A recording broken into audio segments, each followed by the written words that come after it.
ਇੱਕ ਦੁੱਧ ਵਾਲਾ ਹਰ ਰੋਜ਼ ਸਾਡੇ ਘਰ ਦੁੱਧ ਦੇਣ ਆਉਂਦਾ ਸੀ। ਉਹ ਮੇਰੀ ਸੱਸ ਤੋਂ ਚੋਰੀ ਮੈਨੂੰ ਹਰ ਰੋਜ਼ ਇੱਕ ਦੁੱਧ ਦਾ ਗਲਾਸ ਦਿੰਦਾ ਅਤੇ ਕਹਿੰਦਾ, ਇਸ ਨੂੰ ਪੀਣ ਨਾਲ ਤੁਹਾਡੇ ਕੋਲ ਬੱਚਾ ਹੋ ਜਾਵੇਗਾ। ਮੇਰੇ ਵਿਆਹ ਨੂੰ 10 ਸਾਲ ਹੋ ਚੁੱਕੇ ਸਨ, ਪਰ ਮੇਰੇ ਕੋਲ ਔਲਾਦ ਨਹੀਂ ਸੀ ਕਿਉਂਕਿ ਮੇਰਾ ਪਤੀ ਨਾਮਰਦ ਸੀ। ਅਜਿਹਾ ਲੋਕਾਂ ਦਾ ਕਹਿਣਾ ਸੀ, ਜਦੋਂ ਕਿ ਸੱਚਾਈ ਮੈਂ ਜਾਣਦੀ ਸੀ ਕਿ ਉਹ ਤਾਂ ਬਹੁਤ ਹੀ ਪਿਆਰ ਕਰਨ ਵਾਲਾ ਇਨਸਾਨ ਸੀ। ਪਰ ਜਦੋਂ ਤੋਂ ਮੈਂ ਦੁੱਧ ਵਾਲੇ ਦਾ ਸਪੈਸ਼ਲ ਦੁੱਧ ਦਾ ਗਿਲਾਸ ਚੋਰੀ ਤੋਂ ਲੈ ਕੇ ਪੀਣਾ ਸ਼ੁਰੂ ਕੀਤਾ ਸੀ, ਮੇਰਾ ਪਤੀ ਮੇਰੇ ਨਾਲ ਹੋਰ ਵੀ ਮੁਹੱਬਤ ਕਰਨ ਲੱਗ ਪਿਆ ਸੀ। ਬਸ ਉਸਦੀ ਇੱਕ ਹੀ ਅਜੀਬ ਆਦਤ ਸੀ ਕਿ ਹੁਣ ਉਹ ਰੋਜ਼ ਰਾਤ ਨੂੰ ਮੇਰੀਆਂ ਅੱਖਾਂ ਤੇ ਪੱਟੀ ਬੰਨ੍ਹ ਦਿੰਦਾ ਸੀ। ਮੈਨੂੰ ਇਹ ਸਭ ਕੁਝ ਬਹੁਤ ਅਜੀਬ ਲੱਗਦਾ ਸੀ, ਪਰ ਉਸਨੇ ਮੈਨੂੰ ਕਸਮ ਦੇ ਕੇ ਕੁਝ ਵੀ ਪੁੱਛਣ ਤੋਂ ਮਨਾ ਕੀਤਾ ਸੀ। ਮੈਂ ਆਪਣੇ ਪਤੀ ਨੂੰ ਬਹੁਤ ਪਿਆਰ ਕਰਦੀ ਸੀ, ਇਸ ਲਈ ਮੈਂ ਉਹਨਾਂ ਨੂੰ ਇੱਕ ਵੀ ਸਵਾਲ ਨਾ ਪੁੱਛਿਆ।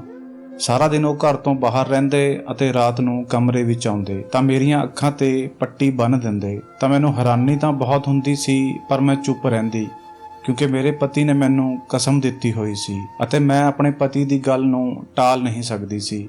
ਮੈਨੂੰ ਸ਼ੁਰੂ ਤੋਂ ਹੀ ਪਤੀ ਅਤੇ ਸਹੁਰੇ ਘਰ ਦੀ ਇੱਜ਼ਤ ਅਤੇ ਘਰ ਦੇ ਕੰਮਾਂ ਕਾਰਾਂ ਦੇ ਬਾਰੇ ਵਿੱਚ ਨਾ ਸਿਰਫ ਦੱਸਿਆ ਗਿਆ ਸੀ, ਬਲਕਿ ਸਿਖਾਇਆ ਵੀ ਗਿਆ ਸੀ। ਇਸ ਲਈ ਮੈਂ ਸਭ ਦੀ ਇੱਜ਼ਤ ਕਰਦੀ ਸੀ। ਪਰ 10 ਸਾਲ ਲੰਘਣ ਤੋਂ ਬਾਅਦ ਵੀ ਜਦੋਂ ਔਲਾਦ ਨਾ ਹੋਈ ਤਾਂ ਮੇਰੀ ਸੱਸ ਮੈਨੂੰ ਅਜੀਬ ਜਿਹੀਆਂ ਨਜ਼ਰਾਂ ਨਾਲ ਦੇਖਣ ਲੱਗੀ। ਮੈਨੂੰ ਆਪਣੀ ਸੱਸ ਤੋਂ ਬਹੁਤ ਡਰ ਲੱਗਦਾ ਸੀ। ਜੇਕਰ ਉਹ ਮੈਨੂੰ ਬਾਂਝ ਹੋਣ ਦੇ ਤਾਨੇ ਦੇਣ ਲੱਗ ਜਾਂਦੀ ਤਾਂ ਮੇਰੀ ਕੀ ਇੱਜ਼ਤ ਰਹਿ ਜਾਂਦੀ। ਇਸ ਲਈ ਮੈਂ ਸੱਸ ਤੋਂ ਡਰ ਕੇ ਰਹਿੰਦੀ ਸੀ।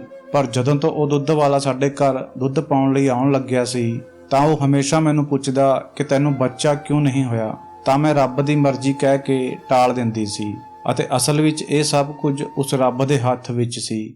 ਇਸ ਵਿੱਚ ਮੈਂ ਜਾਂ ਮੇਰਾ ਪਤੀ ਕੁਝ ਨਹੀਂ ਕਰ ਸਕਦੇ ਸੀ। ਇੱਕ ਦਿਨ ਇਸ ਦੁੱਧ ਵਾਲੇ ਨੇ ਮੈਨੂੰ ਕਿਹਾ, ਤੁਹਾਨੂੰ ਪਤਾ ਨਹੀਂ ਹੈ, ਤੁਹਾਡੇ ਉੱਪਰ ਜ਼ਰੂਰ ਕਿਸੇ ਚੀਜ਼ ਦਾ ਪਰਛਾਵਾਂ ਹੈ। ਸ਼ਾਦੀशुदा ਔਰਤਾਂ ਤੇ ਵਿਆਹ ਤੋਂ ਬਾਅਦ ਅਕਸਰ ਪਰਛਾਵਾਂ ਹੋ ਜਾਂਦਾ ਹੈ, ਜਿਸ ਦੇ ਕਾਰਨ ਉਹਨਾਂ ਨੂੰ ਔਲਾਦ ਨਹੀਂ ਹੋ ਪਾਉਂਦੀ। ਸਾਡੇ ਕੋਲ ਇੱਕ ਅਜਿਹੀ ਗਾਂ ਹੈ ਜੋ ਸਭ ਤੋਂ ਜ਼ਿਆਦਾ ਉਮਰ ਦੀ ਹੈ ਅਤੇ ਇੱਕ ਮੰਤਰ ਪੜ੍ਹ ਕੇ ਉਸ ਦਾ ਦੁੱਧ ਪੀਣ ਨਾਲ ਤੂੰ ਗਰਭਵਤੀ ਹੋ ਜਾਵੇਂਗੀ।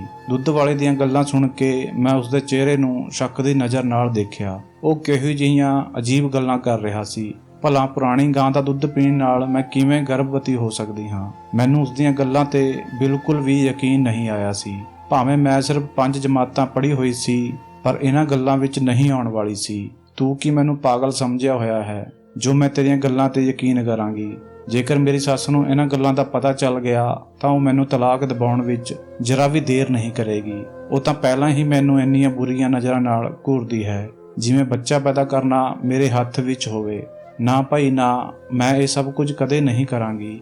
ਮੈਂ ਉਸ ਨੂੰ ਮੂੰਹ ਤੇ ਹੀ ਸਾਫ਼ ਮਨਾ ਕਰ ਦਿੱਤਾ ਸੀ, ਪਰ ਉਹ ਮੇਰੇ ਮਨਾ ਕਰਨ ਦੇ ਬਾਵਜੂਦ ਵੀ ਮੈਨੂੰ ਕਹਿੰਦਾ ਰਿਹਾ, ਤੂੰ ਡਰ ਕਿਉਂ ਰਹੀ ਹੈ? ਤੇਰੀ ਸੱਸ ਵੀ ਇਸ ਲਈ ਮੂੰਹ ਬਣਾਉਂਦੀ ਹੈ ਕਿਉਂਕਿ ਉਸ ਨੂੰ ਔਲਾਦ ਚਾਹੀਦੀ ਹੈ, ਉਸ ਨੂੰ ਇਸ ਘਰ ਦਾ ਵਾਰਸ ਚਾਹੀਦਾ ਹੈ। ਜੇਕਰ ਇੱਕ ਵਾਰ ਤੂੰ ਗਰਭਵਤੀ ਹੋ ਗਈ ਤਾਂ ਉਹ ਸਾਰਾ ਦਿਨ ਤੇਰੇ ਗੁਣ ਗਾਵੇਗੀ ਅਤੇ ਸੱਸ ਨੂੰ ਤੇ ਕਿਸੇ ਹੋਰ ਨੂੰ ਇਹ ਗੱਲ ਦੱਸਣ ਦੀ ਕੀ ਜ਼ਰੂਰਤ ਹੈ? ਜਦੋਂ ਮੈਂ ਉਸ ਨੂੰ ਕੁਝ ਨਹੀਂ ਦੱਸਾਂਗਾ ਅਤੇ ਨਾ ਹੀ ਤੂੰ ਦੱਸੇਂਗੀ ਤਾਂ ਉਸ ਨੂੰ ਕਿਵੇਂ ਪਤਾ ਚੱਲੇਗਾ? ਤੂੰ ਬੇਕਾਰ ਵਿੱਚ ਹੀ ਇੰਨਾ ਸੋਚ ਰਹੀ ਹੈ। ਇੱਕ ਵਾਰ ਇਹ ਕੰਮ ਕਰਕੇ ਦੇਖ ਲੈ। ਦੁੱਧ ਵਾਲੇ ਨੇ ਮੈਨੂੰ ਸੱਚ ਦਾ ਸੀਸਾ ਦਿਖਾ ਕੇ ਲਾਲਚ ਦਿੱਤਾ ਸੀ। ਫਿਰ ਮੈਂ ਉਸ ਤੋਂ ਸੋਚਣ ਦਾ ਸਮਾਂ ਮੰਗਿਆ ਅਤੇ ਆਪਣੇ ਕਮਰੇ ਵਿੱਚ ਚਲੀ ਗਈ। ਜਦੋਂ ਮੈਂ ਉਸ ਤੋਂ ਸੋਚਣ ਦਾ ਸਮਾਂ ਮੰਗਿਆ ਤਾਂ ਇੰਜ ਲੱਗਿਆ ਜਿਵੇਂ ਉਹ ਦੁੱਧ ਵਾਲਾ ਬੜਾ ਬੇਚੈਨ ਹੈ ਕਿ ਬਸ ਮੈਂ ਕਿਸੇ ਵੀ ਤਰ੍ਹਾਂ ਹਾਂ ਕਰ ਦੇਵਾਂ। ਪਤਾ ਨਹੀਂ ਮੇਰਾ ਹਾਂ ਕਹਿਣ ਦੇ ਪਿੱਛੇ ਉਸ ਦਾ ਕੀ ਮਕਸਦ ਹੈ, ਪਰ ਉਸ ਦੀਆਂ ਗੱਲਾਂ ਵਿੱਚ ਦਮ ਸੀ। ਮੈਂ ਕੋਈ ਗਲਤ ਕੰਮ ਤਾਂ ਕਰ ਨਹੀਂ ਰਹੀ ਸੀ, ਬਸ ਬੱਚਾ ਹੋਣ ਲਈ ਦੁੱਧ ਹੀ ਤਾਂ ਪੀਣਾ ਸੀ।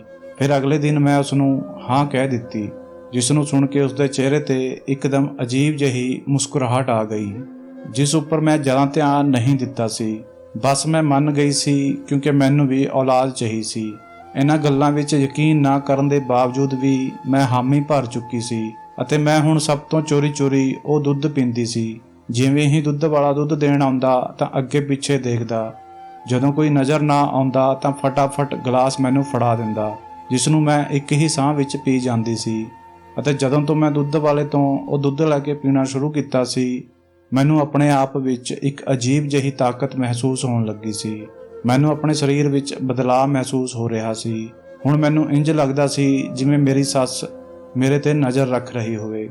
ਉਸ ਦਿਨ ਜਦੋਂ ਮੈਂ ਦੁੱਧ ਦਾ ਗਲਾਸ ਪੀ ਕੇ ਵਾਪਸ ਮੁੜੀ ਹੀ ਸੀ ਤਾਂ ਮੇਰੀ ਸੱਸ ਮੇਰੇ ਬਿਲਕੁਲ ਪਿੱਛੇ ਖੜੀ ਮੈਨੂੰ ਹੀ ਘੂਰ ਕੇ ਦੇਖ ਰਹੀ ਸੀ। ਉਸਨੂੰ ਦੇਖ ਕੇ ਮੇਰੇ ਤਾਂ ਪਸੀਨੇ ਹੀ ਛੁੱਟ ਗਏ ਸੀ।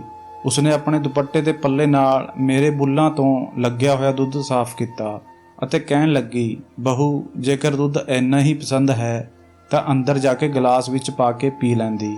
ਇਹ ਬੱਚਿਆਂ ਵਾਂਗੂ ਪੂਰੇ ਪਤੀਲੇ ਨੂੰ ਮੂੰਹ ਲਗਾਉਣ ਦੀ ਕੀ ਜ਼ਰੂਰਤ ਸੀ। ਹੁਣ ਅਸੀਂ ਕੀ ਤੇਰਾ ਝੂਠਾ ਦੁੱਧ ਪੀਵਾਂਗੇ?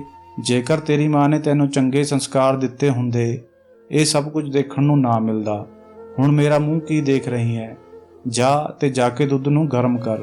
ਮੇਰੀ ਸੱਸ ਨੇ ਮੈਨੂੰ ਗੁੱਸੇ ਵਿੱਚ ਕਿਹਾ ਸੀ ਅਤੇ ਉਸ ਦੀਆਂ ਗੱਲਾਂ ਸੁਣ ਕੇ ਮੈਨੂੰ ਅੰਦਾਜ਼ਾ ਹੋ ਗਿਆ ਸੀ ਕਿ ਸ਼ੁਕਰ ਹੈ ਉਸਨੂੰ ਇਹ ਨਹੀਂ ਪਤਾ ਚੱਲਿਆ ਕਿ ਮੈਂ ਦੁੱਧ ਵਾਲੇ ਤੋਂ ਅਲੱਗ ਦੁੱਧ ਦਾ ਗਲਾਸ ਲੈ ਕੇ ਪੀਤਾ ਹੈ, ਬਲਕਿ ਉਸਨੂੰ ਤਾਂ ਇਹ ਲੱਗਿਆ ਸੀ ਕਿ ਮੈਂ ਪਤੀਲੇ ਨੂੰ ਮੂੰਹ ਲਗਾਇਆ ਹੈ। ਮੈਂ ਆਪਣੀ ਸੱਸ ਤੋਂ ਮਾफ़ੀ ਮੰਗੀ ਤੇ ਦੁੱਧ ਗਰਮ ਕਰਨ ਲਈ ਚਲੀ ਗਈ। ਪਰ ਸੱਸ ਦੀਆਂ ਗੱਲਾਂ ਸੁਣ ਕੇ ਕੁਝ ਦੇਰ ਲਈ ਮੇਰਾ ਰੰਗ ਫਿੱਕਾ ਪੈ ਗਿਆ ਸੀ, ਜਿਸ ਕਰਕੇ ਪੱਕਾ ਮੇਰੀ ਸੱਸ ਨੂੰ ਹੁਣ ਕੁਝ ਸ਼ੱਕ ਹੋ ਗਿਆ ਹੋਵੇਗਾ। ਮੈਂ ਸੋਚ ਲਿਆ ਸੀ ਕਿ ਅੱਜ ਤੋਂ ਬਾਅਦ ਜੇਕਰ ਕਦੇ ਦੁਬਾਰਾ ਅਜਿਹਾ ਹੋਇਆ ਤਾਂ ਮੈਂ ਆਪਣੇ ਚਿਹਰੇ ਦੇ ਹਾਵ-ਭਾਵ ਬਿਲਕੁਲ ਨਾਰਮਲ ਰੱਖਾਂਗੀ ਅਤੇ ਬਿਲਕੁਲ ਵੀ ਘਬਰਾਉਂਦੀ ਨਹੀਂ। ਅੱਜ ਕੱਲ੍ਹ ਮੇਰਾ ਪਤੀ ਵੀ ਮੈਨੂੰ ਚੰਗਾ ਸਮਾਂ ਦੇ ਰਿਹਾ ਸੀ, ਜਿਸ ਕਾਰਨ ਮੈਂ ਬਹੁਤ ਖੁਸ਼ ਰਹਿਣ ਲੱਗੀ ਸੀ। ਪਰ ਅੱਖਾਂ ਉੱਪਰ ਪੱਟੀ ਬੰਨੀ ਹੋਣ ਕਾਰਨ ਮੈਂ ਜਲਦੀ ਹੀ ਗੂੜੀ ਨੀਂਦ ਵਿੱਚ ਗਵਾਚ ਜਾਂਦੀ ਸੀ। ਹੁਣ ਮੈਂ ਭੱਜ ਕੇ ਸੱਸ ਦਾ ਕਿਹਾ ਹਰ ਕੰਮ ਕਰਦੀ ਸੀ। ਇਸ ਦੌਰਾਨ ਇੱਕ ਬਹੁਤ ਹੀ ਅਜੀਬ ਗੱਲ ਹੋਈ ਕਿ ਮੇਰੀ ਸੱਸ ਨੇ ਸਾਡੇ ਦੁੱਧ ਵਾਲੇ ਨੂੰ ਸਾਡੇ ਘਰ ਦੇ ਪਿਛਲੇ ਪਾਸੇ ਵਾਲੇ ਕੁਆਟਰ ਵਿੱਚ ਰਹਿਣ ਦੀ ਆਗਿਆ ਦੇ ਦਿੱਤੀ। ਹੁਣ ਉਹ ਹਰ ਰੋਜ਼ ਸਵੇਰੇ ਜਾਂਦਾ ਅਤੇ ਦੁੱਧ ਲੈ ਕੇ ਆ ਜਾਂਦਾ ਸੀ। ਮੈਨੂੰ ਆਪਣੀ ਸੱਸ ਦੀ ਇਹ ਹਰਕਤ ਕੁਝ ਅਜੀਬ ਲੱਗੀ ਸੀ, ਪਰ ਇਹ ਦੁੱਧ ਵਾਲਾ ਸਾਡੇ ਪਿੰਡ ਦੇ ਅਮੀਰ ਲੋਕਾਂ ਵਿੱਚੋਂ ਇੱਕ ਸੀ। ਉਹਨਾਂ ਦਾ ਆਪਣਾ ਚੰਗਾ ਦੁੱਧ ਦਾ ਕਾਰੋਬਾਰ ਸੀ, ਇਸ ਲਈ ਉਹ ਕਦੇ-ਕਦੇ ਗਰੀਬਾਂ ਤੇ ਵੀ ਮਿਹਰਬਾਨ ਹੋ ਜਾਂਦਾ ਸੀ।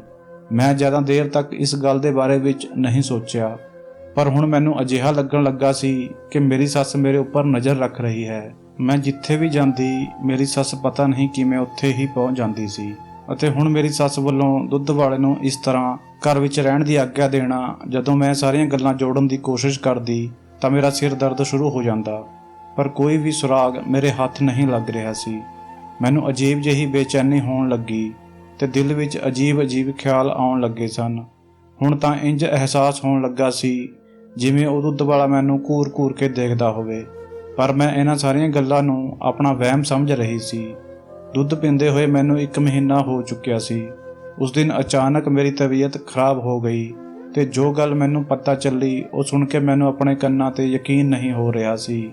ਤਾਂ ਮੈਂ ਰੱਬ ਦਾ ਸ਼ੁਕਰ ਅਦਾ ਕੀਤਾ ਅਤੇ ਇਕੱਲੇ ਵਿੱਚ ਉਸ ਦੁੱਧ ਵਾਲੇ ਨੂੰ ਬੁਲਾ ਕੇ ਉਸ ਨੂੰ ਪੈਸੇ ਦੇ ਕੇ ਉਸ ਦਾ ਧੰਨਵਾਦ ਕੀਤਾ। ਮੈਨੂੰ ਇਸ ਤਰ੍ਹਾਂ ਖੁਸ਼ ਦੇਖ ਕੇ ਉਹ ਦੁੱਧ ਵਾਲਾ ਅਜੀਬ ਜਿਹੀ ਹਾਸੀ ਹੱਸਿਆ ਅਤੇ ਬੋਲਿਆ, ਮੈਨੂੰ ਪੈਸੇ ਨਹੀਂ ਬਲਕਿ ਕੁਝ ਹੋਰ ਚਾਹੀਦਾ ਹੈ। ਉਸ ਦਿਨ ਮੈਂ ਇੰਨੀ ਖੁਸ਼ ਸੀ ਕਿ ਮੈਂ ਫਟਾਫਟ ਹਾਮੀ ਭਰ ਦਿੱਤੀ ਕਿ ਤੈਨੂੰ ਜੋ ਚਾਹੀਦਾ ਹੈ ਦੱਸ, ਤੈਨੂੰ ਸਭ ਕੁਝ ਮਿਲੇਗਾ।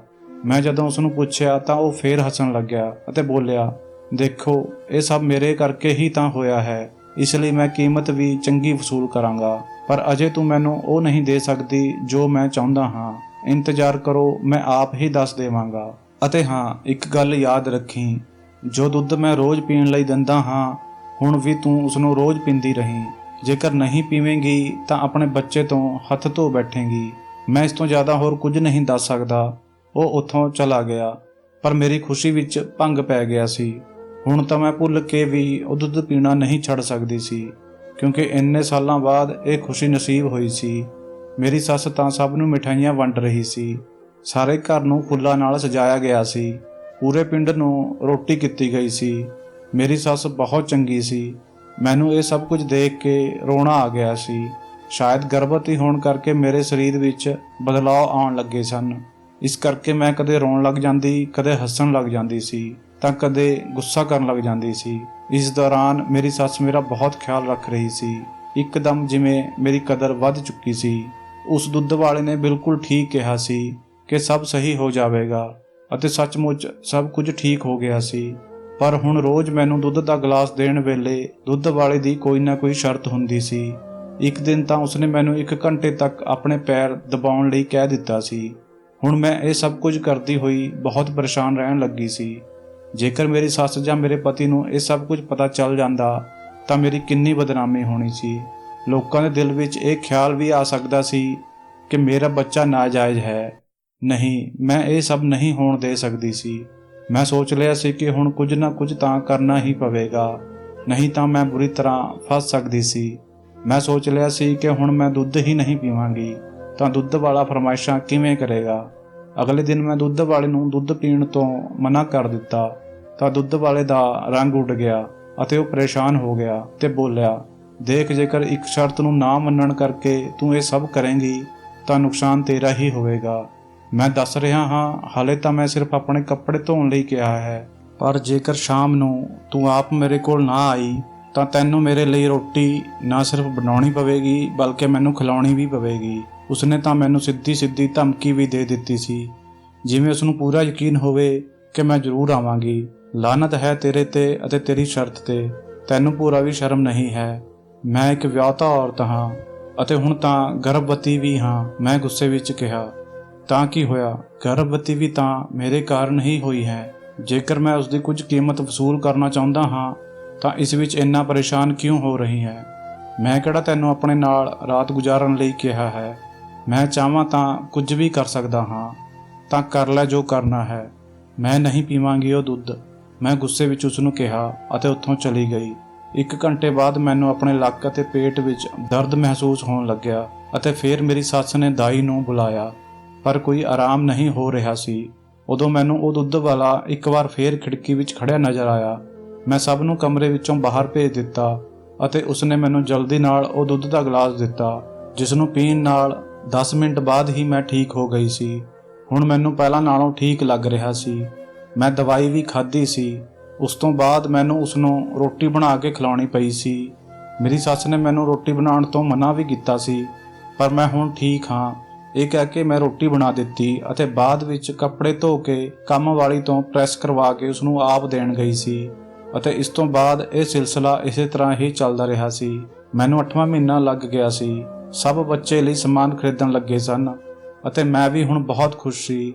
ਇੱਕ ਵਾਰ ਬੱਚਾ ਪੈਦਾ ਹੋ ਜਾਵੇ ਤਾਂ ਦੁੱਧ ਵਾਲੇ ਦਾ ਉਹ ਹਾਲ ਕਰਵਾਵਾਂਗੀ ਕਿ ਸਾਰੀ ਜ਼ਿੰਦਗੀ ਯਾਦ ਰੱਖੇਗਾ। ਪਿਛਲੇ ਕੁਝ ਮਹੀਨੇ ਬਹੁਤ ਭਾਰੀ ਲੰਘੇ ਸਨ। ਮੈਨੂੰ ਆਪਣੇ ਪਤੀ ਦੇ ਬਜਾਏ ਉਸ ਦੁੱਧ ਵਾਲੇ ਦੇ ਸਾਰੇ ਕੰਮ ਕਰਨੇ ਪੈ ਰਹੇ ਸਨ, ਉਹ ਵੀ ਸਿਰਫ ਇਸ ਕਰਕੇ ਕਿ ਇੱਕ ਵਾਰ ਮੇਰਾ ਬੱਚਾ ਸਹੀ ਸਲਾਮਤ ਇਸ ਦੁਨੀਆ ਵਿੱਚ ਆ ਜਾਵੇ। ਪਰ ਇਸੇ ਦੌਰਾਨ ਇੱਕ ਬੜੀ ਅਜੀਬ ਗੱਲ ਹੋਈ। ਮੇਰੇ ਪੈਰਾਂ ਤੇ ਸੋਜਾ ਆ ਗਿਆ ਸੀ। ਮੈਂ ਵਿਹੜੇ ਵਿੱਚ ਬੈਠੀ ਨੌਕਰਾਣੀ ਤੋਂ ਆਪਣੇ ਪੈਰਾਂ ਦੀ ਮਾਲਿਸ਼ ਕਰਵਾ ਰਹੀ ਸੀ ਕਿ ਬਾਹਰੋਂ ਬਹੁਤ ਰੌਲਾ ਪੈਣ ਦੀ ਆਵਾਜ਼ਾਂ ਆਉਣ ਲੱਗੀਆਂ। ਮੈਂ ਫਟਾਫਟ ਉੱਠ ਕੇ ਬਾਹਰ ਜਾ ਕੇ ਦੇਖਣ ਲੱਗੀ ਤਾਂ ਉਹ ਦੁੱਧ ਵਾਲਾ ਖੜਾ ਮੇਰੀ ਸੱਸ ਨਾਲ ਲੜਾਈ ਕਰ ਰਿਹਾ ਸੀ। ਮੈਂ ਹੈਰਾਨੀ ਨਾਲ ਆਪਣੀ ਸੱਸ ਅਤੇ ਦੁੱਧ ਵਾਲੇ ਨੂੰ ਦੇਖਿਆ। ਮੇਰੀ ਸੱਸ ਨੇ ਉਸਨੂੰ ਜਾਣ ਦਾ ਇਸ਼ਾਰਾ ਕੀਤਾ, ਪਰ ਉਹ ਆਪਣੀ ਜਗ੍ਹਾ ਤੋਂ ਹਿੱਲਿਆ ਤੱਕ ਨਾ, ਢੀਠ ਬਣ ਕੇ ਉੱਥੇ ਹੀ ਖੜਾ ਰਿਹਾ। ਮੈਨੂੰ ਉਸਦੀ ਇਸ ਹਰਕਤ ਤੇ ਬਹੁਤ ਗੁੱਸਾ ਆ ਰਿਹਾ ਸੀ। ਹੁਣ ਉਹ ਮੇਰੇ ਇਲਾਵਾ ਹੋਰ ਲੋਕਾਂ ਤੇ ਵੀ ਆਪਣਾ ਹੁਕਮ ਚਲਾਉਣ ਲੱਗ ਗਿਆ ਸੀ। ਆਖਰ ਇਸ ਸਭ ਦਾ ਕੀ ਕਾਰਨ ਸੀ? ਉਹ ਕੀ ਸਾਬਤ ਕਰਨਾ ਚਾਹੁੰਦਾ ਸੀ? ਅਤੇ ਫਿਰ ਉਹ ਮੇਰੇ ਕੋਲ ਆ ਕੇ ਬੋਲਿਆ, ਇਹ ਬੱਚਾ ਜੋ ਤੂੰ ਲੈ ਕੇ ਘੁੰਮ ਰਹੀ ਹੈ, ਇਹ ਮੇਰਾ ਬੱਚਾ ਹੈ। ਉਸ ਦੀ ਗੱਲ ਸੁਣ ਕੇ ਮੇਰੀ ਤਾਂ ਰੂਹ ਕੰਬ ਗਈ। ਡਰਦੇ ਮਾਰੇ ਮੇਰਾ ਸਾਰਾ ਸਰੀਰ ਕੰਬਣ ਲੱਗ ਗਿਆ। ਉਹ ਇਹ ਸਭ ਕੀ ਕਹਿ ਰਿਹਾ ਸੀ? ਮੇਰੇ ਹੋਣ ਵਾਲੇ ਬੱਚੇ ਦਾ ਬਾਪ ਉਹ ਹੈ? ਇਹ ਕਿਵੇਂ ਹੋ ਸਕਦਾ ਸੀ? ਕੀ ਉਹ ਕੋਈ ਨਵਾਂ ਨਾਟਕ ਕਰ ਰਿਹਾ ਸੀ ਜਾਂ ਬਸ ਧਮਕੀ ਦੇ ਕੇ ਬਦਨਾਮ ਕਰਨ ਦੀ ਕੋਸ਼ਿਸ਼ ਕਰ ਰਿਹਾ ਸੀ? ਮੇਰੀ ਸੱਸ ਨੇ ਗੁੱਸੇ ਵਿੱਚ ਆ ਕੇ ਉਸਦੇ ਇੱਕ ਥੱਪੜ ਮਾਰ ਦਿੱਤਾ ਅਤੇ ਇੱਕ ਅਲੱਗ ਜਗ੍ਹਾ ਲਿਜਾ ਕੇ ਆਪਣੇ ਕਮਰੇ ਵਿੱਚੋਂ ਲਿਆ ਕੇ ਇੱਕ ਅਖਬਾਰ ਵਿੱਚ ਲਪੇਟ ਕੇ ਕੁਝ ਦੇ ਦਿੱਤਾ। ਜਿੱਥੋਂ ਤੱਕ ਮੈਨੂੰ ਸਮਝ ਆ ਰਹੀ ਸੀ, ਸ਼ਾਇਦ ਉਹ ਪੈਸੇ ਹੀ ਹੋਣਗੇ। ਤਾਂ ਕੀ ਉਹ ਸੱਚ ਕਹਿ ਰਿਹਾ ਸੀ ਜੋ ਮੇਰੀ ਸੱਸ ਨੇ ਉਸਨੂੰ ਮੂੰਹ ਬੰਦ ਰੱਖਣ ਲਈ ਪੈਸੇ ਦਿੱਤੇ ਸਨ? ਕਿ ਵਾਕਈ ਇਹ ਬੱਚਾ ਮੇਰੇ ਪਤੀ ਦਾ ਨਹੀਂ ਬਲਕਿ ਉਸ ਦੁੱਧ ਵਾਲੇ ਦਾ ਸੀ? ਜੇਕਰ ਇਹ ਸਭ ਕੁਝ ਸੱਚ ਸੀ ਤਾਂ ਕੀ ਮੇਰੀ ਸੱਸ ਨੇ ਜਾਣ-ਬੁੱਝ ਕੇ ਇਹ ਸਭ ਕੁਝ ਕਰਵਾਇਆ ਸੀ? ਪਰ ਕਿਉਂ? ਉਹ ਕਿਉਂ ਅਜਿਹਾ ਕਰਨਾ ਚਾਹੁੰਦੀ ਸੀ? ਆਪਣੇ ਹੀ ਮੁੰਡੇ ਦੀ ਘਰਵਾਲੀ ਨਾਲ ਅਜਿਹਾ ਕਰਕੇ ਇੱਕ ਨਜਾਇਜ਼ ਬੱਚੇ ਨੂੰ ਕਿਉਂ ਪੈਦਾ ਕਰਵਾਉਣਾ ਚਾਹੁੰਦੀ ਸੀ? ਅਤੇ ਇਹਨਾਂ ਸਾਰੀਆਂ ਗੱਲਾਂ ਤੋਂ ਉੱਪਰ ਇੱਕ ਹੋਰ ਗੱਲ ਸੀ ਕਿ ਮੇਰੇ ਪਤੀ ਨੂੰ ਆਪਣੇ ਮਾਂ-ਬਾਪ ਦੇ ਬਾਰੇ ਇਸ ਸਾਰੀ ਸੱਚਾਈ ਦਾ ਪਤਾ ਸੀ। ਕਿ ਉਹ ਵੀ ਇਸ ਸਭ ਦੇ ਵਿੱਚ ਸ਼ਾਮਿਲ ਸੀ? ਪਰ ਕੋਈ ਇੱਜ਼ਤਦਾਰ ਮਰਦ ਇਹ ਸਭ ਕਿਵੇਂ ਕਰ ਸਕਦਾ ਸੀ ਕਿ ਉਸ ਦੀ ਪਤਨੀ ਨੂੰ ਕੋਈ ਹੋਰ ਵੀ ਇਸਤੇਮਾਲ ਕਰੇ? ਇਹ ਸਭ ਸੋਚ ਕੇ ਮੈਂ ਆਪਣੀ ਤਬੀਅਤ ਖਰਾਬ ਕਰ ਲਈ ਸੀ। ਅਗਲੇ ਦਿਨ ਮੈਨੂੰ ਬਹੁਤ ਤੇਜ਼ ਬੁਖਾਰ ਹੋ ਗਿਆ ਸੀ। ਸਭ ਮੇਰੇ ਲਈ ਭੱਜ ਦੌੜ ਕਰ ਰਹੇ ਸਨ। ਮੇਰਾ ਪਤੀ ਮੇਰੇ ਲਈ ਜਿਸ ਤਰ੍ਹਾਂ ਪਰੇਸ਼ਾਨ ਸੀ, ਉਸ ਨੂੰ ਦੇਖ ਕੇ ਇਹ ਅੰਦਾਜ਼ਾ ਲਗਾਇਆ ਜਾ ਸਕਦਾ ਹੈ ਕਿ ਉਹ ਆਪਣੀ ਮਾਂ ਦੀ ਸੱਚਾਈ ਤੋਂ ਬੇਖਬਰ ਹੈ। ਹਾਲੇ ਤਾਂ ਇਸ ਗੱਲ ਦੀ ਸੱਚਾਈ ਵੀ ਪਤਾ ਕਰਨੀ ਸੀ ਕਿ ਇਹ ਬੱਚਾ ਵਾਕਈ ਦੁੱਧ ਵਾਲੇ ਦਾ ਹੈ ਜਾਂ ਫਿਰ ਮੇਰੇ ਪਤੀ ਦਾ। ਕਿਉਂਕਿ ਮੈਨੂੰ ਤਾਂ ਅਜਿਹਾ ਕੋਈ ਵੀ ਹਾਦਸਾ ਯਾਦ ਨਹੀਂ ਸੀ ਜਿਸ ਦੀ ਵਜ੍ਹਾ ਕਰਕੇ ਮੈਂ ਇਹ ਸਭ ਕਹਿੰਦੀ ਕਿ ਇਹ ਬੱਚਾ ਮੇਰੇ ਪਤੀ ਦਾ ਨਹੀਂ, ਅਤੇ ਮੈਂ ਆਪਣੇ ਪਤੀ ਨੂੰ ਸਿੱਧਾ ਪੁੱਛ ਕੇ ਉਸ ਨੂੰ ਸ਼ਰਮਿੰਦਾ ਵੀ ਨਹੀਂ ਕਰਨਾ ਚਾਹੁੰਦੀ ਸੀ। ਹੁਣ ਮੈਂ ਸੋਚ ਲਿਆ ਸੀ ਕਿ ਕੋਈ ਅਜਿਹਾ ਤਰੀਕਾ ਬਣਾਵਾਂਗੀ ਜਿਸ ਨਾਲ ਸੱਚਾਈ ਦਾ ਪਤਾ ਵੀ ਚੱਲ ਜਾਵੇ ਅਤੇ ਪਤੀ ਦੇ ਦਿਲ ਨੂੰ ਠੇਸ ਵੀ ਨਾ ਪਹੁੰਚੇ। ਮੈਂ ਬੱਚੇ ਦੇ ਪੈਦਾ ਹੋਣ ਤੋਂ ਬਾਅਦ ਚੋਰੀ ਛਿਪੇ ਉਸ ਦਾ ਟੈਸਟ ਕਰਵਾਉਣ ਬਾਰੇ ਸੋਚਿਆ ਸੀ, ਪਰ ਜ਼ਰੂਰੀ ਨਹੀਂ ਕਿ ਜਿਹੋ ਜਿਹਾ ਅਸੀਂ ਸੋਚੀਏ ਉਹੀ ਹੋਵੇ। ਮੇਰੇ ਨਾਲ ਉਸ ਤੋਂ ਵੀ ਬੁਰਾ ਹੋਣ ਵਾਲਾ ਸੀ। ਇੱਕ ਅਜਿਹਾ ਸੱਚ ਸਾਹਮਣੇ ਆਉਣ ਵਾਲਾ ਸੀ ਜਿਸ ਦੇ ਬਾਰੇ ਮੈਂ ਸੁਪਨੇ ਵਿੱਚ ਵੀ ਨਹੀਂ ਸੋਚ ਸਕਦੀ ਸੀ। ਅਗਲੇ ਕੁਝ ਦਿਨਾਂ ਵਿੱਚ ਮੈਂ ਪੂਰੀ ਤਰ੍ਹਾਂ ਠੀਕ ਹੋ ਚੁੱਕੀ ਸੀ, ਪਰ ਇੱਕ ਦਿਨ ਮੇਰੀ ਸੱਸ ਘਰ ਵਿੱਚ ਮੈਨੂੰ ਨਜ਼ਰ ਨਹੀਂ ਆਈ ਅਤੇ ਨਾ ਹੀ ਕੋਈ ਨੌਕਰ ਨਜ਼ਰ ਆਇਆ। ਪਤੀ ਤਾਂ ਆਉਂਦੇ ਹੀ ਰਾਤ ਨੂੰ ਸੀ। ਮੈਂ ਆਪਣੇ ਕਮਰੇ ਵਿੱਚ ਹੀ ਸੀ ਕਿ ਕੋਈ ਅਚਾਨਕ ਮੇਰੇ ਕਮਰੇ ਵਿੱਚ ਆਇਆ। ਇਸ ਤੋਂ ਪਹਿਲਾਂ ਕਿ ਮੈਂ ਉਸ ਨੂੰ ਦੇਖ ਕੇ ਚੀਕਦੀ, ਉਸਨੇ ਮੇਰੇ ਮੂੰਹ ਤੇ ਰੁਮਾਲ ਰੱਖ ਕੇ ਮੈਨੂੰ ਬੇਹੋਸ਼ ਕਰ ਦਿੱਤਾ। ਉਸ ਤੋਂ ਬਾਅਦ ਮੈਨੂੰ ਨਹੀਂ ਪਤਾ ਕਿ ਮੈਂ ਕਿੰਨੀ ਦੇਰ ਤੱਕ ਬੇਹੋਸ਼ ਰਹੀ। ਜਦੋਂ ਮੇਰੀ ਅੱਖ ਖੁੱਲ੍ਹੀ ਤਾਂ ਮੈਂ ਇੱਕ ਬਹੁਤ ਹੀ ਸ਼ਾਨਦਾਰ ਕਮਰੇ ਵਿੱਚ ਸੀ। ਮੈਂ ਘਬਰਾ ਕੇ ਦਰਵਾਜ਼ਾ ਖੋਲ੍ਹਣ ਦੀ ਕੋਸ਼ਿਸ਼ ਕੀਤੀ, ਪਰ ਮੈਂ ਨਾਕਾਮ ਹੋ ਗਈ। ਮੈਂ ਬਿਸਤਰੇ 'ਤੇ ਹੀ ਬੈਠੀ ਰੋ ਰਹੀ ਸੀ। ਮੈਨੂੰ ਪਤਾ ਸੀ ਇਹ ਸਭ ਉਸ ਦੁੱਧ ਵਾਲੇ ਦਾ ਹੀ ਕੰਮ ਸੀ। ਸ਼ਾਇਦ ਮੇਰੀ ਸੱਸ ਵੀ ਇਸ ਸਭ ਦੇ ਵਿੱਚ ਉਸਦੇ ਨਾਲ ਸ਼ਾਮਿਲ ਸੀ। ਮੈਂ ਨਹੀਂ ਜਾਣਦੀ ਸੀ ਕਿ ਉਹ ਦੋਨੋਂ ਮਿਲ ਕੇ ਮੇਰੇ ਨਾਲ ਕੀ ਕਰਨਾ ਚਾਹੁੰਦੇ ਸਨ। ਪਹਿਲਾਂ ਦੁੱਧ ਪਿਲਾ ਕੇ ਪਤਾ ਨਹੀਂ ਕੀ ਕੀਤਾ ਕਿ ਮੈਂ ਗਰਭਵਤੀ ਹੋ ਗਈ। ਉਸ ਤੋਂ ਬਾਅਦ ਮੈਨੂੰ ਬਲੈਕਮੇਲ ਕਰਨਾ, ਫਿਰ ਮੇਰੀ ਸੱਸ ਦਾ ਦੁੱਧ ਵਾਲੇ ਦੀਆਂ ਗੱਲਾਂ ਮੰਨਣਾ, ਉਸ ਨੂੰ ਬਹੁਤ ਸਾਰੇ ਪੈਸੇ ਦੇਣਾ, ਇਸ ਦੇ ਬਾਵਜੂਦ ਵੀ ਮੇਰਾ ਖਿਆਲ ਰੱਖਣਾ, ਇਹ ਸਭ ਮੇਰੀ ਸੋਚ ਤੋਂ ਬਾਹਰ ਸੀ। ਅਤੇ ਹੁਣ ਮੇਰਾ ਇਸ ਤਰ੍ਹਾਂ ਕਿਡਨੈਪ ਹੋਣਾ, ਇਹ ਸਭ ਕੁਝ ਬਹੁਤ ਅਜੀਬ ਅਤੇ ਡਰਾਉਣਾ ਸੀ। ਜੇਕਰ ਕਿਸੇ ਨੂੰ ਮੇਰੀ ਕਿਡਨੈਪਿੰਗ ਦਾ ਪਤਾ ਲੱਗ ਜਾਂਦਾ ਤਾਂ ਸਭ ਮੈਨੂੰ ਭਗੌੜਾ ਅਤੇ ਬਦਚਲਨ ਕਹਿ ਕੇ ਬੁਲਾਉਂਦੇ। ਮੈਂ ਇਹ ਸਭ ਸੋਚ ਕੇ ਹੋਰ ਜ਼ਿਆਦਾ ਰੋਣ ਲੱਗੀ ਸੀ। ਉਸੇ ਸਮੇਂ ਦਰਵਾਜ਼ਾ ਖੁੱਲ੍ਹਿਆ ਅਤੇ ਮੇਰੇ ਸ਼ੱਕ ਦੇ ਮੁਤਾਬਕ ਉਹ ਉਹੀ ਦੁੱਧ ਵਾਲਾ ਸੀ। ਉਸ ਨੂੰ ਦੇਖਦੇ ਹੀ ਮੈਂ ਉਸਦੇ ਸਾਹਮਣੇ ਹੱਥ ਜੋੜ ਲਏ। ਮੈਨੂੰ ਜਾਣ ਦਿਓ, ਮੈਂ ਤੁਹਾਡਾ ਕੀ ਵਿਗਾੜਿਆ ਹੈ? ਤੂੰ ਕਿਉਂ ਮੈਨੂੰ ਸਾਰੀ ਦੁਨੀਆ ਦੇ ਸਾਹਮਣੇ ਬਦਨਾਮ ਕਰਨਾ ਚਾਹੁੰਦਾ ਹੈ? ਮੈਂ ਕਿਸੇ ਨੂੰ ਕੁਝ ਨਹੀਂ ਦੱਸਾਂਗੀ। ਮੈਂ ਉਸ ਦੀਆਂ ਮਿੰਨਤਾਂ ਕਰ ਰਹੀ ਸੀ, ਪਰ ਉਹ ਚੁੱਪਚਾਪ ਬੈਠਾ ਬਸ ਮੈਨੂੰ ਸੁਣ ਰਿਹਾ ਸੀ ਅਤੇ ਮੇਰੇ ਵੱਲ ਦੇਖੀ ਜਾ ਰਿਹਾ ਸੀ। ਦੇਖ, ਤੂੰ ਜਿੰਨਾ ਕਹੇਂਗਾ ਮੈਂ ਉਨੇ ਪੈਸੇ ਦੇਣ ਲਈ ਤਿਆਰ ਹਾਂ, ਪਰ ਮੇਰੇ ਨਾਲ ਅਜਿਹਾ ਕੁਝ ਨਾ ਕਰ। ਮੇਰੇ ਉੱਪਰ ਇਸ ਤਰ੍ਹਾਂ ਇਲਜ਼ਾਮ ਨਾ ਲੱਗਣ ਦੇ। ਜੇਕਰ ਮੈਂ ਘਰ ਨਾ ਗਈ ਤਾਂ ਸਭ ਮੈਨੂੰ ਬਦ ਚਲਣ ਸਮਝਣਗੇ। ਮੈਂ ਤੇਰੇ ਅੱਗੇ ਹੱਥ ਜੋੜਦੀ ਹਾਂ, ਮੈਨੂੰ ਛੱਡ ਦੇ। ਮੈਂ ਤੇਰੀਆਂ ਸਾਰੀਆਂ ਗੱਲਾਂ ਮੰਨਾਂਗੀ, ਤੇਰੇ ਸਾਰੇ ਕੰਮ ਕਰਾਂਗੀ। ਉਹ ਮੇਰੀਆਂ ਗੱਲਾਂ ਸੁਣ ਕੇ ਅਚਾਨਕ ਮੁਸਕਰਾਉਣ ਲੱਗ ਗਿਆ ਅਤੇ ਬੋਲਿਆ, ਇਹ ਸਭ ਤਾਂ ਤੂੰ ਸੱਚ ਜਾਣਨ ਤੋਂ ਬਾਅਦ ਆਪਣੀ ਮਰਜ਼ੀ ਨਾਲ ਵੀ ਕਰੇਂਗੀ, ਇਸ ਲਈ ਮੈਨੂੰ ਉਸ ਦੀ ਕੋਈ ਪਰੇਸ਼ਾਨੀ ਨਹੀਂ ਹੈ। ਹੁਣ ਜੋ ਮੈਂ ਤੈਨੂੰ ਸੱਚ ਦੱਸਣ ਜਾ ਰਿਹਾ ਹਾਂ, ਧਿਆਨ ਨਾਲ ਸੁਣੀ, ਕਿਉਂਕਿ ਮੈਂ ਸਿਰਫ ਬੋਲਾਂਗਾ ਹੀ ਨਹੀਂ ਬਲਕਿ ਤੈਨੂੰ ਸਬੂਤ ਵੀ ਦਿਖਾਵਾਂਗਾ। ਸੱਚ ਦੱਸਣ ਤੋਂ ਬਾਅਦ ਮੈਂ ਆਪ ਤੈਨੂੰ ਘਰ ਛੱਡ ਕੇ ਆਵਾਂਗਾ, ਪਰ ਉਸ ਘਰ ਜਿੱਥੇ ਤੂੰ ਜਾਣਾ ਚਾਹੇਂਗੀ। ਹੁਣ ਉਸ ਦੁੱਧ ਵਾਲੇ ਨੇ ਬੋਲਣਾ ਸ਼ੁਰੂ ਕਰ ਦਿੱਤਾ ਸੀ। ਮੈਂ ਉਸੇ ਪਿੰਡ ਦਾ ਹਾਂ ਜਿੱਥੇ ਤੇਰੀ ਸੱਸ ਦਾ ਘਰ ਹੈ, ਅਤੇ ਇਹ ਗੱਲ ਵਿਆਹ ਤੋਂ ਪਹਿਲਾਂ ਦੀ ਹੈ। ਮੇਰਾ ਬਾਪ ਨਸ਼ਾ ਕਰਦਾ ਸੀ, ਜਿਸ ਕਰਕੇ ਉਹ ਆਪਣੀ ਕੁੜੀ ਨੂੰ ਜੂਏ ਵਿੱਚ ਹਾਰ ਗਿਆ ਸੀ, ਅਤੇ ਜਦੋਂ ਲੋਕ ਉਸ ਨੂੰ ਲੈਣ ਆਏ ਤਾਂ ਮੈਂ ਆਪਣੀ ਭੈਣ ਨੂੰ ਬਚਾਉਣ ਲਈ ਜਲਦੀ ਨਾਲ ਆਪਣੇ ਬਾਪ ਨੂੰ ਉਹਨਾਂ ਦੇ ਹਵਾਲੇ ਕਰ ਦਿੱਤਾ ਅਤੇ ਕਿਹਾ, ਇਸ ਨੂੰ ਭਾਵੇਂ ਮਾਰ ਦਿਓ ਪਰ ਮੇਰੀ ਭੈਣ ਨੂੰ ਛੱਡ ਦਿਓ। ਪਰ ਉਹ ਮੁੰਡੇ ਨਾ ਮੰਨੇ। ਮੈਂ ਉਹਨਾਂ ਦੇ ਸਿਰ ਵਿੱਚ ਡੰਡੇ ਮਾਰੇ, ਆਪਣੀ ਭੈਣ ਨੂੰ ਨਾਲ ਲਿਆ ਅਤੇ ਉੱਥੋਂ ਭੱਜ ਕੇ ਆਪਣੇ ਘਰ ਚਲਾ ਗਿਆ। ਫਿਰ ਉੱਥੋਂ ਤੇਰੀ ਸੱਸ ਕੋਲ ਆ ਗਿਆ ਅਤੇ ਉਸ ਤੋਂ ਮਦਦ ਮੰਗਣ ਲੱਗਿਆ, ਪਰ ਉਸਨੇ ਮੇਰੇ ਸਾਹਮਣੇ ਇੱਕ ਸ਼ਰਤ ਰੱਖੀ ਜਿਸ ਨੂੰ ਮੈਂ ਚੰਗੀ ਤਰ੍ਹਾਂ ਸੁਣੇ ਬਿਨਾਂ ਹੀ ਹਾਮੀ ਭਰ ਦਿੱਤੀ। ਫਿਰ ਉਸਨੇ ਮੇਰੇ ਬਾਪ ਨੂੰ ਅਤੇ ਉਹਨਾਂ ਲੋਕਾਂ ਨੂੰ ਜੇਲ੍ਹ ਭਿਜਵਾ ਦਿੱਤਾ। ਮੇਰੇ ਬਾਪ ਨੇ ਨਸ਼ਾ ਨਾ ਮਿਲਣ ਕਰਕੇ ਜੇਲ੍ਹ ਵਿੱਚ ਹੀ ਆਤਮ ਹੱਤਿਆ ਕਰ ਲਈ। ਉਸ ਤੋਂ ਬਾਅਦ ਮੈਂ ਜਲਦੀ ਹੀ ਆਪਣੇ ਭੈਣ ਦਾ ਵਿਆਹ ਕਰਵਾ ਦਿੱਤਾ, ਪਰ ਤੇਰੀ ਸੱਸ ਦੀ ਸ਼ਰਤ ਸੁਣ ਕੇ ਮੈਂ ਹੈਰਾਨ ਰਹਿ ਗਿਆ। ਉਹ ਜਿਵੇਂ ਜਿਵੇਂ ਕਹਿੰਦੀ ਗਈ ਮੈਂ ਬਿਲਕੁਲ ਉਸੇ ਤਰ੍ਹਾਂ ਕਰਦਾ ਗਿਆ। ਉਸ ਦਾ ਮੁੰਡਾ ਨਾਮਰਦ ਸੀ। ਉਸ ਦਾ ਪਹਿਲਾਂ 3 ਵਾਰ ਤਲਾਕ ਹੋ ਚੁੱਕਿਆ ਸੀ। ਇਸ ਵਾਰ ਉਸਨੇ ਮੈਨੂੰ ਵਿਆਹ ਕਰਨ ਲਈ ਕਿਹਾ। ਦੁਨੀਆ ਦੇ ਸਾਹਮਣੇ ਅਜੇ ਦਾ ਵਿਆਹ ਹੋਇਆ ਸੀ ਜੋ ਉਸ ਦਾ ਮੁੰਡਾ ਸੀ, ਪਰ ਅਸਲ ਵਿੱਚ ਵਿਆਹ ਤੇਰਾ ਤੇ ਮੇਰਾ ਹੋਇਆ ਸੀ। ਮੇਰਾ ਨਾਮ ਵੀ ਅਜੇ ਹੀ ਹੈ। ਉਸਨੇ ਕਿਹਾ ਸੀ, ਜਲਦੀ ਬੱਚਾ ਪੈਦਾ ਨਹੀਂ ਕਰਨਾ, ਦੇਰ ਨਾਲ ਬੱਚਾ ਪੈਦਾ ਕਰਨਾ ਹੈ ਤਾਂ ਜੋ ਤੂੰ ਉਸ ਦੀ ਮੁੱਠੀ ਵਿੱਚ ਰਹੇ ਅਤੇ ਉਸ ਦੀ ਸ਼ੁਕਰਗੁਜ਼ਾਰ ਰਹੇ। ਜਦੋਂ ਅਜੇ ਤੇਰੀਆਂ ਅੱਖਾਂ ਤੇ ਪੱਟੀ ਬੰਨ੍ਹਦਾ ਸੀ ਤਾਂ ਕਮਰੇ ਵਿੱਚ ਮੈਂ ਹੀ ਆਉਂਦਾ ਸੀ ਅਤੇ ਉਹ ਚਲਾ ਜਾਂਦਾ ਸੀ। ਉਹ ਬਸ ਪਤੀ ਹੋਣ ਦਾ ਡਰਾਮਾ ਕਰ ਰਿਹਾ ਸੀ। ਮੈਂ ਦੁੱਧ ਵਿੱਚ ਪਹਿਲਾਂ ਤਾਂ ਤੈਨੂੰ ਅਜਿਹੀ ਦਵਾਈ ਪਿਲਾਉਂਦਾ ਸੀ ਜਿਸ ਨਾਲ ਤੈਨੂੰ ਤਾਕਤ ਮਿਲੇ ਅਤੇ ਤੂੰ ਗਰਭਵਤੀ ਨਾ ਹੋਵੇਂ, ਅਤੇ ਜਦੋਂ ਉਹਨਾਂ ਨੇ ਕਿਹਾ ਕਿ ਹੁਣ ਬੱਚਾ ਚਾਹੀਦਾ ਹੈ ਤਾਂ ਮੈਂ ਉਹ ਦਵਾਈ ਬਦਲ ਦਿੱਤੀ। ਹੁਣ ਮੈਂ ਸਿਰਫ ਤਾਕਤ ਦੀ ਦਵਾਈ ਹੀ ਦੁੱਧ ਵਿੱਚ ਪਾ ਕੇ ਦਿੰਦਾ ਸੀ। ਪਰ ਜਦੋਂ ਤੋਂ ਤੂੰ ਗਰਭਵਤੀ ਹੋਈ ਤਾਂ ਮੈਂ ਦੁੱਧ ਵਿੱਚ ਦਵਾਈ ਪਾਉਣੀ ਬੰਦ ਕਰ ਦਿੱਤੀ, ਕਿਉਂਕਿ ਉਹ ਦਵਾਈ ਬੱਚੇ ਨੂੰ ਨੁਕਸਾਨ ਪਹੁੰਚਾ ਸਕਦੀ ਸੀ ਤੇ ਮੈਨੂੰ ਆਪਣੀ ਔਲਾਦ ਨੂੰ ਨੁਕਸਾਨ ਦੇ ਕੇ ਕੀ ਮਿਲਦਾ। ਉਸ ਦਿਨ ਜਦੋਂ ਤੂੰ ਦੁੱਧ ਪੀਣ ਤੋਂ ਮਨਾ ਕਰ ਰਹੀ ਸੀ ਤਾਂ ਮੈਂ ਡਰ ਗਿਆ ਸੀ ਕਿ ਮੇਰਾ ਰਾਜ ਖੁੱਲ੍ਹ ਜਾਵੇਗਾ, ਇਸ ਲਈ ਕੁਝ ਵੀ ਬੋਲ ਦਿੱਤਾ। ਪਰ ਜਦ ਤੈਨੂੰ ਤਕਲੀਫ ਆਈ ਤਾਂ ਪਤਾ ਲੱਗਿਆ ਕਿ ਅਕਸਰ ਸ਼ੁਰੂ ਵਿੱਚ ਅਜਿਹਾ ਹੀ ਹੁੰਦਾ ਹੈ ਅਤੇ ਤੂੰ ਜਦੋਂ ਮੇਰੇ ਕੰਮ ਕਰਦੀ ਤਾਂ ਮੈਨੂੰ ਬਹੁਤ ਖੁਸ਼ੀ ਹੁੰਦੀ ਸੀ। ਦਿਲ ਕਰਦਾ ਸੀ ਕਿ ਮੈਂ ਆਪਣੇ ਬੱਚੇ ਨੂੰ ਮਹਿਸੂਸ ਕਰਾਂ, ਪਰ ਮੈਂ ਅਜਿਹਾ ਨਹੀਂ ਕਰ ਸਕਦਾ ਸੀ, ਇਸ ਲਈ ਇਹ ਸਭ ਨਾਟਕ ਕੀਤਾ। ਉਸ ਦਿਨ ਮੈਂ ਤੇਰੀ ਸੱਸ ਨੂੰ ਕਿਹਾ ਸੀ ਕਿ ਮੈਂ ਹੋਰ ਨਾਟਕ ਨਹੀਂ ਕਰ ਸਕਦਾ, ਮੇਰਾ ਬੱਚਾ ਹੋਣ ਵਾਲਾ ਹੈ। ਮੈਂ ਆਪਣੀ ਪਤਨੀ ਨੂੰ ਸਭ ਸੱਚ ਦੱਸਣਾ ਚਾਹੁੰਦਾ ਹਾਂ, ਕਿਉਂਕਿ ਤੂੰ ਮੈਨੂੰ ਨਫ਼ਰਤ ਕਰਨ ਲੱਗੀ ਸੀ ਜੋ ਮੇਰੀ ਬਰਦਾਸ਼ਤ ਤੋਂ ਬਾਹਰ ਸੀ। ਪਰ ਉਸਨੇ ਪੈਸੇ ਦਿਖਾ ਕੇ ਮੈਨੂੰ ਧਮਕੀ ਦਿੱਤੀ ਕਿ ਜੇਕਰ ਮੈਂ ਅਜਿਹਾ ਕੁਝ ਕੀਤਾ ਤਾਂ ਉਹ ਸਾਡੇ ਬੱਚੇ ਨੂੰ ਇਸ ਦੁਨੀਆ ਵਿੱਚ ਆਉਣ ਤੋਂ ਪਹਿਲਾਂ ਹੀ ਮਾਰ ਦੇਵੇਗੀ। ਇਸ ਲਈ ਮੈਂ ਡਰ ਗਿਆ ਸੀ ਅਤੇ ਉੱਥੋਂ ਚਲਾ ਗਿਆ। ਪਰ ਹੁਣ ਤੈਨੂੰ ਉੱਥੇ ਛੱਡਣਾ ਖਤਰੇ ਤੋਂ ਖਾਲੀ ਨਹੀਂ ਸੀ, ਇਸ ਲਈ ਮੈਂ ਤੈਨੂੰ ਕਿਡਨੈਪ ਕਰ ਲਿਆ। ਤੇਰੀ ਸੱਸ ਕੁਝ ਨਹੀਂ ਕਰ ਸਕਦੀ, ਉਸਨੂੰ ਪਤਾ ਹੈ ਤੈਨੂੰ ਮੈਂ ਲੈ ਕੇ ਗਿਆ ਹਾਂ ਅਤੇ ਉਸਨੂੰ ਤੇਰੀ ਕੋਈ ਫਿਕਰ ਨਹੀਂ ਹੈ। ਉਹ ਤਾਂ ਬਸ ਬੱਚਾ ਦਿਖਾ ਕੇ ਸਭ ਦੇ ਸਾਹਮਣੇ ਇਹ ਸਾਬਤ ਕਰਨਾ ਚਾਹੁੰਦੀ ਹੈ ਕਿ ਉਸਦੇ ਮੁੰਡੇ ਵਿੱਚ ਕੋਈ ਘਾਟ ਨਹੀਂ ਹੈ। ਪਹਿਲਾਂ ਵਾਲੀਆਂ ਕੁੜੀਆਂ ਹੀ ਬਾਂਝ ਸਨ ਅਤੇ ਲੋਕਾਂ ਵਿੱਚ ਆਪਣੀ ਅਤੇ ਆਪਣੇ ਮੁੰਡੇ ਦੀ ਇੱਜ਼ਤ ਕਾਇਮ ਰੱਖਣ ਲਈ ਉਹ ਇਹ ਸਭ ਨਾਟਕ ਕਰ ਰਹੀ ਹੈ। ਜਦੋਂ ਉਹ ਚੁੱਪ ਹੋ ਗਿਆ ਤਾਂ ਮੈਂ ਸੁੰਨ ਹੋ ਕੇ ਆਪਣੀ ਜਗ੍ਹਾ ਤੇ ਬੈਠ ਗਈ। ਉਸ ਔਰਤ ਨੇ ਮੇਰੇ ਨਾਲ ਕਿੰਨਾ ਵੱਡਾ ਧੋਖਾ ਕੀਤਾ ਸੀ। ਸਿਰਫ ਉਸਨੇ ਹੀ ਨਹੀਂ, ਮੇਰੇ ਪਤੀ ਨੇ ਵੀ। ਹੁਣ ਮੈਂ ਦੁਬਾਰਾ ਉਸ ਘਰ ਵਿੱਚ ਨਹੀਂ ਜਾਣਾ ਚਾਹੁੰਦੀ ਸੀ, ਪਰ ਮੈਂ ਉਸ ਮਾਂ ਬੇਟੀ ਦੀ ਸੱਚਾਈ ਸਾਰੀ ਦੁਨੀਆ ਨੂੰ ਦੱਸਣਾ ਚਾਹੁੰਦੀ ਸੀ। ਫਿਰ ਮੈਂ ਉਸਦੇ ਨਾਲ ਸ਼ਹਿਰ ਵਿੱਚ ਹੀ ਰਹਿ ਰਹੀ ਸੀ। ਮੇਰੀ ਡਰਾਮੇਬਾਜ਼ ਸੱਸ 2 ਵਾਰ ਆ ਚੁੱਕੀ ਸੀ ਅਤੇ ਮੈਨੂੰ ਕੁਝ ਵੀ ਨਾ ਬੋਲਣ ਦੀ ਧਮਕੀ ਦੇ ਚੁੱਕੀ ਸੀ। ਜਦੋਂ ਮੇਰੀ ਬੇਟੀ ਪੈਦਾ ਹੋਈ ਤਾਂ ਮੈਂ ਉਸੇ ਵੇਲੇ ਆਪਣੇ ਪਤੀ ਅਤੇ ਆਪਣੇ ਬੱਚੀ ਦਾ ਟੈਸਟ ਕਰਵਾ ਲਿਆ ਅਤੇ ਪਿੰਡ ਜਾ ਕੇ ਸਭ ਨੂੰ ਸੱਚ ਦੱਸ ਦਿੱਤਾ ਅਤੇ ਉਸ ਝੂਠੀ ਔਰਤ ਦਾ ਅਸਲੀ ਚਿਹਰਾ ਸਭ ਨੂੰ ਦਿਖਾਇਆ, ਜਿਸ ਨੇ ਆਪਣੇ ਮੁੰਡੇ ਦਾ ਰਾਜ ਲੁਕਾਉਣ ਲਈ ਮੈਨੂੰ ਮੇਰੇ ਪਤੀ ਤੋਂ ਦੂਰ ਰੱਖਿਆ।